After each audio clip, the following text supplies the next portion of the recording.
Belren News. Mafhungo. Rotshidzwa Maremba.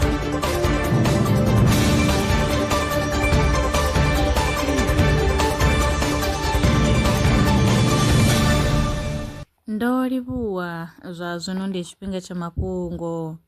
U ḓidzima ndi maitele ane ndi kale a hone. Vhathu vha ḓidzima nga mbuno dzi fanaho na dza vhurereli, mvelele na mutakalo. Vhorasaintsi vha ri tshanduko ya muvhili i vhangwaho nga u ḓidzima lwa maḓuvha a sumbe i thoma u vhonala nga ḓuvha ḽa vhuraru musi muthu a tshi khou tshila nga maḓi fhedzi. Vha khou amba izwi nga murahu ha musi vho ṱola phurotheini dza malofha dza zwigidi zwiraru. Vho wana uri u ḓidzima lwa tshifhinga tshipfufhi zwi na mbuyelo kha mutakalo wa vhuluvhi. Naho zwo ralo, vhathu vha re na malwadze a sa fholi a vho ngo tea u ḓidzhenisa kha u ḓidzima lwa tshifhinga tshilapfhu ngauri zwi nga vha na masiandoitwa kha mutakalo u tou fana na u farwa nga dzungu. Ngudo yo rangiwaho phanḓa nga Queen Mary University of London yo gandiswa kha dzhenala ya Nature Metabolism. Ngei vhubvaḓuvha ha Pacific Ocean, kilomithara dza tshigidi na maḓana a rathi vhukovhela ha Ecuador, vhorasaintsi vho wana fhethu hu wanalaho fhasi ya lwanzhe hu bveledzaho midzinginyo ya vhuhulwane ha tshikalo tsha rathi.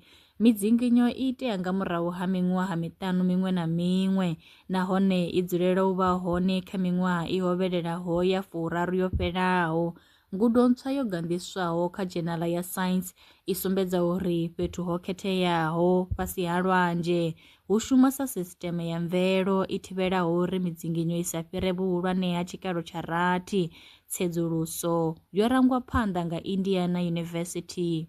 A khou guma nga u rali mafhungo e nda vha farela one. Nṋe na vhone kha ri ṱangane mafhungoni tshifhingani tshiḓaho.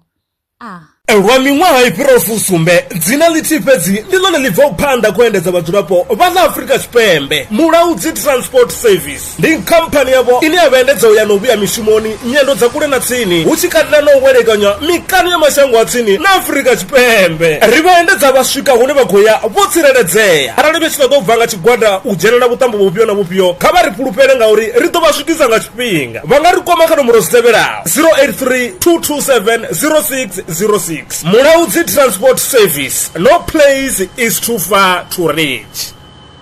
Zwino ri tshi khou amba vha nga vha sa ḓivhi uri masheleni a u tandulula thaidzo ine vha vha nayo vha ṱo a wana gai vha songo tsha ṱwa vha tshi renga nga ṱhoho lini. Belren Brands i hanefha tsini na vhone ri ḓo vha thusa u bva kha 500 u swika kha 4000 randa. Riṋe ri khou ṱoḓa tshiḽipi tsha muholo, khophi ya basa, 3 months bank statement na proof of residence. U bva afho tshelede i khou ṋamba ya dzheniswa nga murahu ha zwiminetse nyana. Kha vha rumele WhatsApp zwino 072 019 5843. Belren Brands ndi vha hadzimiswa masheleni vho ḓiṅwaliselaho. Are you a survivalist entrepreneur in the Vemba district? Belren Brands is here to back your hustle.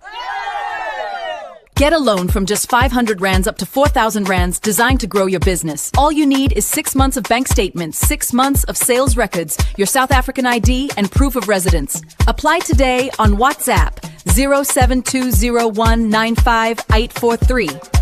Belren Brands, empowering entrepreneurs, building communities. Terms and conditions apply.